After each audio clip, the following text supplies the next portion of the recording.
오늘은 회개의 의미라는 제목으로 같이 말씀을 나누겠습니다. 세례 요한은요, 예수님의 오는 길을 준비하는 그런 사명을 가진 사람입니다. 예수님보다 6개월 먼저 태어났죠. 그래서 예수님의 오심을 준비하는 사역이 오늘부터 시작되는데, 예수님의 오시는 길을 준비하는 것이 왜 중요한가? 먼저 그 중요성을 알기 위해서 시대적 배경을 아는 것이 필요한데요. 정치적으로 어떤 현실이었는가? 우리 설교 메모 보시면서 1절 말씀 같이 한번 읽어보겠습니다. 시작. 디베로 황제가 통치한 지 15해 곧 본디오 빌라도가 유대의 총독으로, 헤롯이 갈릴리의 분봉왕으로, 동생 빌립이 이드레와 드라고 및 지방의 분봉왕으로, 루사니아가 아빌레네의 분봉왕으로. 여기 보면은 우리 지난주에 본 말씀 보면은 로마 황제가 아우구스토였거든요. 근데 이름이 바뀌었습니다. 그래서 오늘 말씀 보면 디베로 황제. 그러니까 아우구스토 황제가 건강이 안 좋아져서 이제 황제가 바뀌었는데요. 티베리우스 황제라고 하는데 디베료 황제가 통치하던 시대입니다. 그리고 본디오 빌라도, 우리가 잘 아는 본디오 빌라도가 있고요. 또 그 유대 지방을 한 사람의 왕이 다스리는 것이 아니라 여러 지역으로 나눠서 여러 사람이 다스립니다. 이걸 분봉왕, 나눠서 다스리는 왕, 그래서 분봉왕으로 표시가 되는데 분봉왕들이 나오고 있습니다. 그래서 헤롯, 또 빌립, 그리고 루사니아, 이게 분봉왕의 이름이 소개되고 있습니다. 당시에 이런 이름들이 소개되면 느껴지는 뉘앙스가 뭐냐면, 외롭다, 힘들다, 그런 뉘앙스예요. 우리가 일제 그 식민지 때, 일제 강점기 때 일제 천황 이름이 딱 나온다고 생각해 보세요.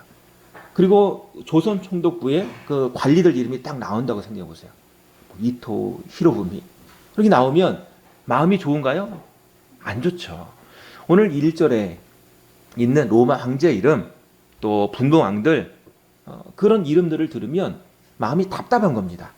야, 이스라엘 왕의 이름이 나와야 되는데 남의 나라 왕들, 남의 나라 정치 지도자 이름이 나오는 게 이게 뭔가 참 억울하고 분통한 시대였다는 것입니다. 그리고 2절 말씀 보면 종교적인 상황을 볼 수가 있는데 2절 말씀 같이 읽어보겠습니다. 안나스 가야바가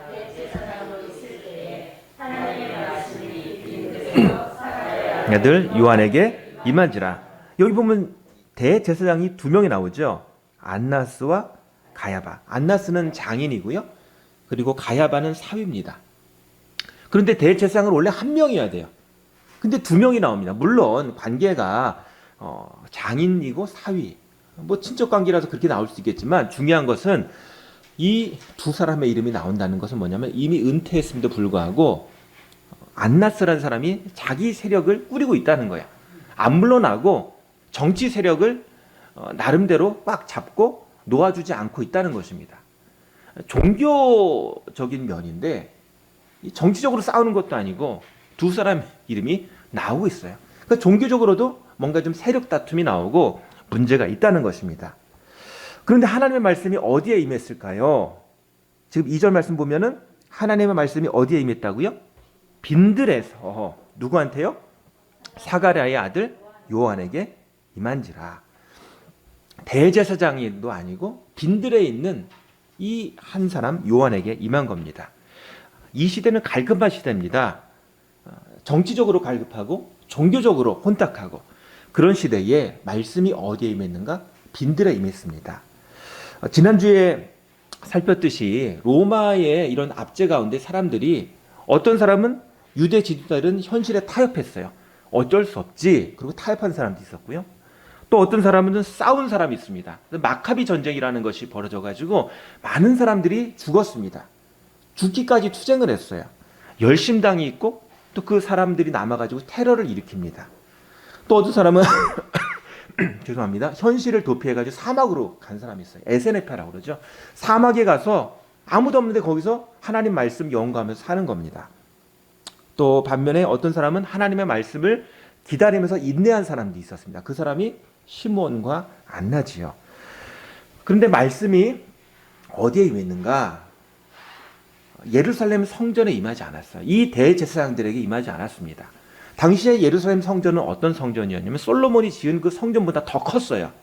헤롯 대왕이 인기를 얻기 위해서 이 예루살렘에 있는 땅들 중에 4분의 1을 다 사들였어요. 그리고 그거를 성전의 토지로 만들어 버렸습니다. 예루살렘이 그만큼 넓어진 거예요. 성전이 그만큼 넓어진 거예요. 그 많은 땅을 사들이고 거기에 많은 건물들을 더 아름답게 붙여가지고 보석들을 사용해가지고 멋있게 성전을 증축했습니다. 그런데 하나님의 말씀이 그 헤롯 대왕에게도 또 그 솔로몬 성전보다 더 찬란해진 헤롯 대왕의 성전보다도 거기에 임하지도 않고 또 대제사장 2명이나 있지만 거기에도 임하지 않았습니다. 당시는 말씀이 없었던 시대예요. 400년 동안 중간기, 침묵기라는 시대가 이어지면서 아무리 성전을 아름답게 치장해도 아무리 열심히 제사를 드려도 거기 하나님 말씀이 없는 그런 시대였습니다. 사람들이 질문합니다. 왜 우리나라가, 왜 이스라엘 하나님의 백성이 왜 이렇게 로마 사람들에게 그 땅을 뺏겨가지고 고생을 하고 있습니까? 언제까지 이렇게 고통을 당해야 됩니까? 기도해도 하나님이 말씀을 주지 않는 시대였어요. 얼마나 답답하겠습니까? 내가 고난이 있는데, 내가 문제가 있는데 하나님의 말씀을 듣지 못하는 거예요. 이유를 내가 설명을 듣지 못하는 겁니다. 왜 이렇게 어려울까? 그러다가 자기 나름대로 방법을 생각한 것이죠. 타협하기도 하고 저항하기도 하고 싸우기도 하고 도망가기도 하고. 그런데 오늘 그 말씀이 400년 만에 어디에 임했습니까? 빈들에 있는 요한에게 임했습니다. 자, 그러면 그 400년의 침묵을 깨고 하나님께서 요한에게 주신 메시지는 뭘까요? 우리 3절 말씀 같이 읽어보겠습니다. 요한이 요단강 부근 각처에 와서 죄사함을 받게 하는 회개의 세례를 전파하니. 요한이 첫 번째 하나님께 받은 말씀은 뭡니까? 회개하라는 거예요. 회개. 여러분, 이렇게 어려움을 당하지요. 하나님이 사랑하십니다. 하나님이 곧 회복시켜 주실 것입니다. 그게 아니라 먼저 회개하라는 겁니다. 그래서 죄사함을 받게 하는 회개의 세례를 전파하니. 회개의 세례라고 얘기하는데요. 세례는 2가지 과정을 거치는데 첫 번째는 죽음의 과정입니다. 물속에 들어가서 푹 잠기는 거, 죽는 거를 상징하죠. 현재 내가 죄된 습관, 나쁜 것들을 다 죽이고 없애는 겁니다. 자신이 죽는 거예요. 옛날 모습이 죽는 겁니다. 그리고 2번째로 다시 태어나는 겁니다. 물속에 들어갔다가 나오면서 이제는 새로운 사람으로, 새로운 생명을 얻은 사람으로, 새로운 사명을 가진 사람으로 태어나는 겁니다. 이게 세례의 의미예요. 사도 바울은 이 세례를 이스라엘이 광야에서 홍해를 건너가지고 나온 사건에 비유를 하고 있습니다. 그래서 고린도전서 10장 1절 2절 말씀 보면 우리 조상들이 다 구름 아래에 있고 바다 가운데로 지나며 모세에게 속하여 다 구름과 바다에서 세례를 받고, 구름과 바다에서 세례를 받고, 이게 뭐냐면 이스라엘 백성들이 애굽에서 나왔어요. 홍해를 건너서 이제 광야로 들어가는데, 이제 광야로 들어가서 약속의 땅으로 향하면서 그들이 먼저 해야 될 게 뭐냐면 세례 받는 거예요. 물속에 들어가면 뭐라고요? 첫 번째 죽는 거죠. 뭐에 대해서 죽는 걸까요? 애굽에서 살았던 그 습관들, 노예의 속성들, 하나님보다 그냥 매맞으면서 그 애굽 사람들 눈치 보던 거 이제 다 새롭게 벗어버리고 하나님의 자녀로 살라는 거예요. 옛 종된 습관, 노예 습관 벗어버리고 하나님이 너희들의 왕이다. 더 이상 파라오가 너희의 왕이 아니다. 이거를 깨닫는 거예요. 그래서 홍해로 들어가면서 첫 번째 죽고, 홍해를 건넜잖아요. 하나님이 홍해를 갈라주셔가지고 그 사이로 지나갔잖아요. 그리고 나오면서 이제는 새 사람이 돼가지고 하나님의 백성이 돼가지고 새롭게 광야를 지날지라도 하나님의 약속을 믿고 약속의 땅으로 나아가는 겁니다. 하나님의 백성으로 당당히 살아가는 거예요. 이게 홍해에서 세례받은 사건으로 사도 바울이 비유를 하는 이야기입니다. 그래서 우리가 회개라는 것은 세례와 같은 거예요. 주님 안에서 옛날에 잘못된 거, 묶여있는 거 다 끊어버리고 풀어버리고 이제 하나님의 자녀로서, 하나님의 백성으로서 새롭게 출발하는 게 세례요, 회개라는 것입니다. 오늘 말씀 4장 4절에서 6절까지 우리 같이 읽어보겠습니다. 너희는 주의 길을 준비하라. 그의 오실 길을 곧게 하라. 모든 골짜기가 메워지고 험한 길이 평탄하여질 것이요 모든 육체가 하나님의 구원하심을 보리라 함과 같으니라. 이게 세례 요한이 외친 메시지거든요. 자, 회개하는 사람들에게 필요한 게 뭡니까? 먼저 너희는 주의 길을 준비하라. 그가 오실 길을 곧게 하라. 주님이 우리에게 오시도록 우리가 준비를 하는 겁니다. 그냥 주님이 못 오세요. 왜? 우리가 준비가 안 됐기 때문에. 그래서 우리가 먼저 준비를 해야 하는 거죠. 주의 길을 준비하는 겁니다. 주님의 오실 길을 곧게. 길이 막 굽어 있어요. 망쳐 있어요. 주님 어서 오십시오 라고 문을 열고 주님을 맞아들이는 것. 이게 우리가 해야 할 일입니다. 주님을 영접하는 것입니다. 자, 그럼 그게 무엇인가? 구체적으로 첫 번째, 골짜기들이 메워지고, 골짜기는 쑥 들어간 거죠. 거기에 시내가 흐르고 쑥 깊어지는 겁니다. 우리의 삶 가운데 절망 가운데 있고 어둠 가운데 있고 죄악 가운데 있는 그런 깊은 어둠 속에 있는 그림자들, 그런 문제들을 다 하나님께서 메워주셔야 되는 겁니다. 내가 그런 것 가지고 하나님 앞에 나가지 못하는 거죠.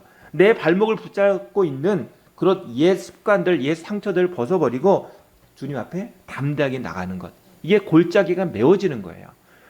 우리가 주님 앞에 나가는데 내가 골짜기에 걸려가지고 못 가는 사람들이 얼마나 많은가요? 주님께 나아가고 싶은데 내가 옛날에 받은 그 아픔 때문에, 상처 때문에, 그런 기억 때문에 못 가는 겁니다. 이것이 메워져야지 주님께 나갈 수가 있습니다. 또 두 번째로 모든 산들이 낮아지고, 이 산들은 뾰족뾰족합니다. 근데 주님의 길이 그 산들 위로 못 나잖아요.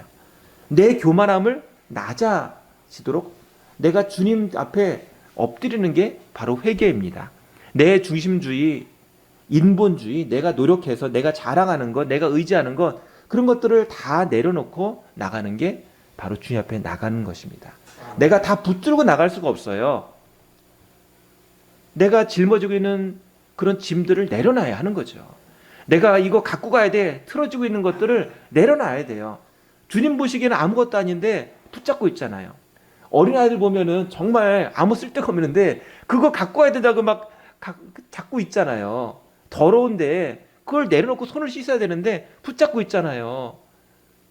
남들 보기에는 쓰레기인데 그게 자기가 좋아하는 거래요. 그거를 안 놓고 가려고 그래요. 이거 놓고 집에 들어가야 된다. 왜 이거 갖고 들어가냐? 라고 엄마랑 싸우잖아요. 하나님께서는 우리가 주님 앞에 교만한 것 내려놓도록, 내가 의지하는 것들, 내 고집들 내려놓도록 그렇게 말씀하십니다. 또 주님 앞에 요한이 우리에게 또 주님 앞에 나갈 때 우리가 해야 될 것, 요한이 얘기하는 것, 굽은 길, 험한 길이 있다는 것입니다.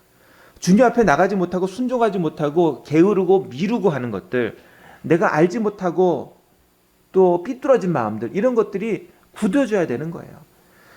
돌짝 같은 마음, 가시밭 같은 마음, 이게 평탄하게 되어야 한다는 것입니다. 이게 회개라는 거죠. 자, 그러면 어떤 일이 이루어집니까? 하나님의 구원하심을 보리라. 하나님의 구원하심, 하나님의 용서하심, 하나님의 회복하심이 나타난다는 것입니다. 그 사도행전 2장 21절, 누구든지 주의 이름을 부르는 자는 구원을 받으리라. 구원은 먼저 내가 주님 앞에 회개하는 마음이 있어야 되는 겁니다. 주님 무조건 저를 살려주세요 아니라, 아니 내가 주님을 붙들어야지 내가 구원을 받는 거죠. 내가 주님 앞에 나가야지 구원을 받는 거죠. 내가 이렇게 팔짱 끼고 있는데 내가 주님 보지 않고 물속으로 들어가는데 어떻게 구원을 받겠습니까? 주님 바라보고 제가 주님 필요합니다라고 손을 들 때, 주님 손을 붙잡아 줄 때 구원을 받는 거죠. 이때 주님의 구원하심이 일어나는 겁니다. 요한일서 1장 9절 말씀, 만일 우리가 우리 죄를 자백하면 그는 미쁘시고 의로우사 우리 죄를 사하시며 우리를 모든 불의에서 깨끗하게 하실 것이요. 회개라는 것은 내가 주님 앞에 모든 것을 다 내려놓고 말씀을 붙잡는 겁니다. 내 약함을 인정하고 주님의 강함을 인정하는 것입니다. 주님의 뜻을 받아들이고 주님의 인도하신 가운데 들어가는 겁니다. 사기치고 마약하고 도박하는 사람들에게 필요한 게 뭡니까? 악한 습관을 버리도록 충고하는 그 말을 받아들이는 거예요. 또 건강을 돌보지 못해가지고 몸이 망가졌으면 이제 건강한 음식 먹어라, 운동해라, 술 담배 끊어라, 이런 것들, 그 충고하는 말을 받아들이는 겁니다. 그래야지 고쳐지죠. 또 영적으로 무감각하고 세상 걱정으로 가득 찬 사람에게 성령님께서 그 마음 가운데 책망하시면, 하나님께로 돌아서라 하면 그 책망을 듣는 것이 바로 우리의 영적인 건강함을 살리는 길이라는 것입니다. 이런 책망을 잘 받아들인 사람이 건강한 사람이에요. 그 대표적인 사람이 다윗이죠. 밧세바를 취하고 우리아를 죽이고, 그래도 회개하지 않고 마음이 죄를 지면은 강팍해집니다. 영으로 어두워져요. 영적으로 어두워져요. 하나님 보지 못하고 계속 내가 가진 왕권, 나 이래도 잘 하고 있지, 하면서 주님 뜻이 아니라 그냥 내 중심적으로 사는 겁니다. 내가 내 자신을 평가하는 거예요. 민감성을 잃어버립니다. 그럴 때 나단 선지자가 와가지고 책망하죠. 이거 잘못했습니다. 회개하십시오 하니까 그때 영적인 민감성이 회복됐어요. 하나님 앞에 회개의 자리로 나갔죠. 이것 때문에 다윗이 하나님께 쓰임받은 겁니다. 죄를 짓고 회개하지 않고 무뎌지면 그 삶이 한번 죄가 쌓이고 쌓이면 그 삶이 어느덧 활기를 잃어버려요. 영혼이 쪼그라들어요. 인생이 피폐해집니다. 방법은 하나예요. 주님 앞에 회개하고 나가는 겁니다. 이성복 목사님은 이런 말씀하셨어요. 죄 지은 사람이 지옥 가는 것이 아니라 회개하지 않은 사람이 지옥 간다. 어거스틴은 나는 망할 자입니다. 프랜시스는 나는 작은 벌레와 같은 사람입니다. 길손주 목사님은 나는 아간과 같이 도덕질한 사람입니다. 주기철 목사님은 주님이 차지할 자리를 내가 대신 차지했습니다. 박윤순 목사님은 저는 83년 묵은 죄인입니다. 사도 바울은 저는 죄인 중에 괴수 으뜸입니다. 라고 그런 회개를 했습니다. 우리가 하나님 앞에 나갈 때 필요한 것이 이런 회개죠. 하나님, 제가 죄인입니다. 세례 요한이 하나님 말씀을 받았을 때 그 빈들로 나가는 사람들이 있었죠. 이게 빈들의 영성이에요. 사람들은 그 예루살렘 성전에 있으면 얼마나 좋겠습니까? 요즘 말로 하면은 그 화려한 예루살렘 성전에 나가면 에어컨 잘 나옵니다. 맛있는 밥 주죠. 막 귀족들을 볼 수가 있어요. 유명한 사람들을 볼 수 있습니다. 연예인들 볼 수가 있어요. 뭐 성가대도 너무나 찬란합니다. 그런데 하나님의 말씀이 거기 없으니까 사람들이 빈들로 나가는 거예요. 빈들로 나가면 에어컨이 없어요. 너무 더워요. 건물도 없어요. 밥도 안 줘요. 그런데 사람들이 세례 요한의 말을 듣기 위해서 빈들로 나갑니다. 왜? 거기 하나님의 말씀이 있으니까. 그러니까 다른 호화로운 자리, 뭐 돈 많은 자리, 그런 자리가 사실은 하나님의 말씀이 있지 않으면 아무 의미가 없다는 것입니다. 히브리서 4장 12절 말씀, 하나님의 말씀은 살아있고 활력이 있어 좌우의 날선 어떤 검보다도 예리하여 혼과 영과 및 관절과 골수를 찔러 쪼개기까지 하며 또 마음의 생각과 뜻을 판단하니, 하나님의 말씀이 날카로운 칼이 되어서 우리를 쪼개고 판단하신다는 겁니다. 이게 얼마나 아플까요? 힘들어요. 그런데 중요한 것은 하나님께서 그 날카로운 칼처럼 그 말씀을 우리를 쪼개가지고 보여주시면, 우리의 마음과 생각과 뜻을 판단하시면 그게 치료의 과정이라는 거예요. 그건 힘든데 그게 우리를 살린다는 겁니다. 이사야서 40장 8절, 푸른 마르고 꽃은 시드나 우리 하나님의 말씀은 영원히 서리라. 다른 것들이 영원히 서지 않는다는 거예요.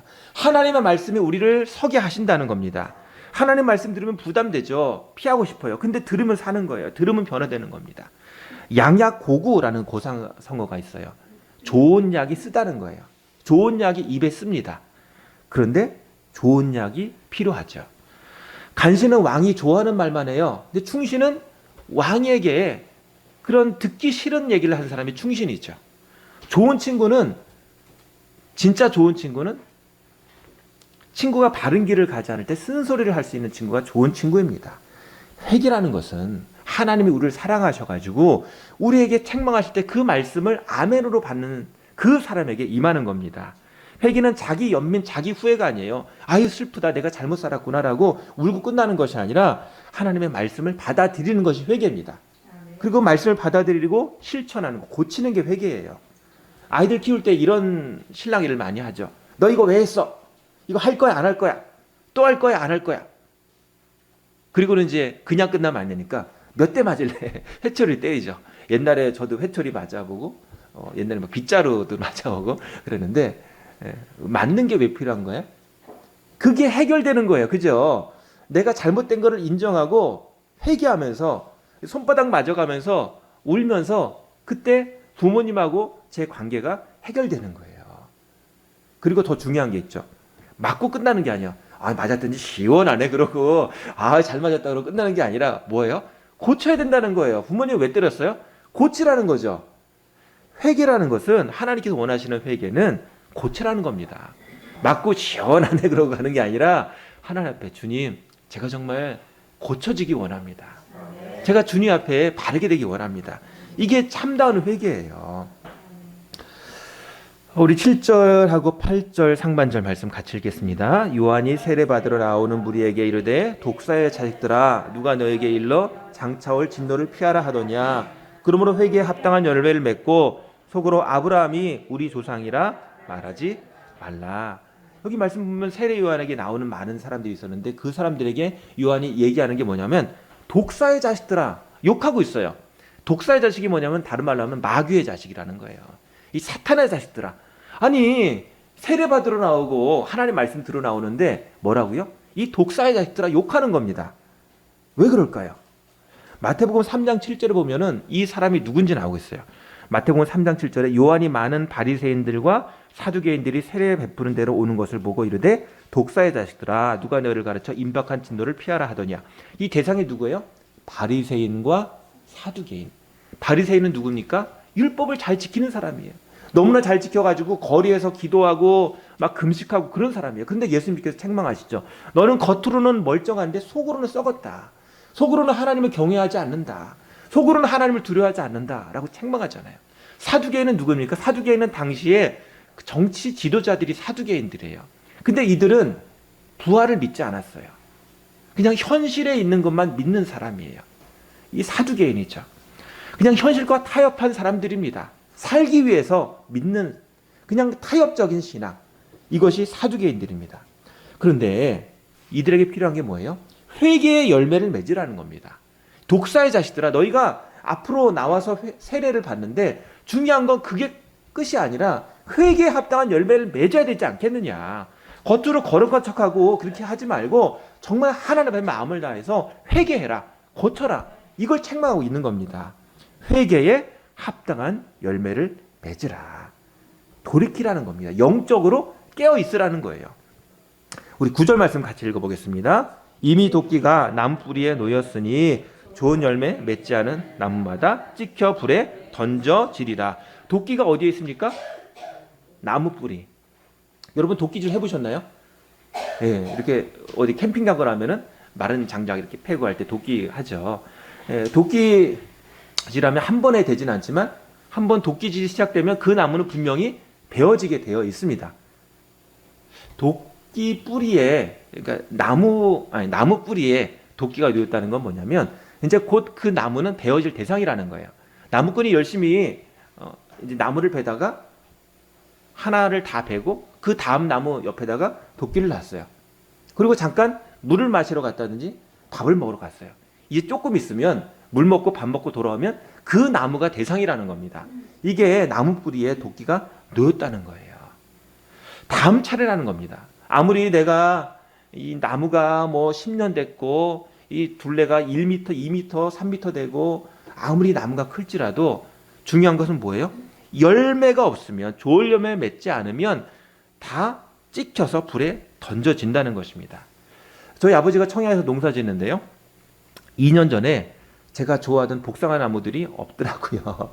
아버지가 열매가 맺는 게 현찮아가지고 다 베버렸대요.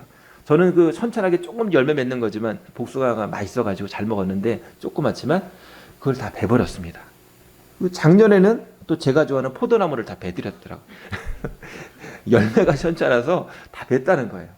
이제 하나가 남았는데 자두나무가 남았어요. 자두나무. 제가 작년에 자두나무 이제 가지치기를 잘 해놨는데 그걸 열매를 잘 맺을 겁니다. 농부들도요. 열매가 현찮으면 베버립니다. 좀 기다리다가 그냥 땅만 낭비하니까 베버리는 것이죠. 그래서 회개가 필요한 겁니다. 요한복음 15장 2절 말씀 보면 물은 내게 붙어있어 열매를 맺지 아니하는 가지는 아버지께서 그것을 제거해 버리시고 물은 열매를 맺는 가지는 더 열매를 맺게 하려 하여 그것을 깨끗하게 하시니라. 하나님은 열매를 바라신다는 거죠. 내가 너를 사랑하는데 그 사랑에 대한 응답을 좀 해봐라. 좀 믿어봐라. 나를 좀 따라와라. 그게 열매 아니겠습니까? 순종하지 않는다는 거예요. 하나님을 믿지 않는다는 겁니다. 우상을 섬기고 자신을 믿는다는 거예요.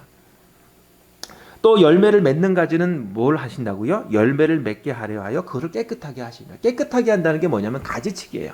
가지치기는 회개입니다. 내가 하나님 앞에 하나님의 자녀를 잘 살기 위해서는 우리가 가지치기가 필요한 거예요. 날마다 우리가 잘못한 것 주님 앞에 회개하면서 나가는 삶이 바로 가지치기 하는 삶입니다. 이게 열매 맺는 방법이에요. 나무가 건강해지는 방법입니다.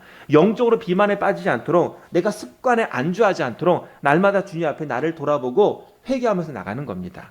이것이 깨어있는 신앙입니다.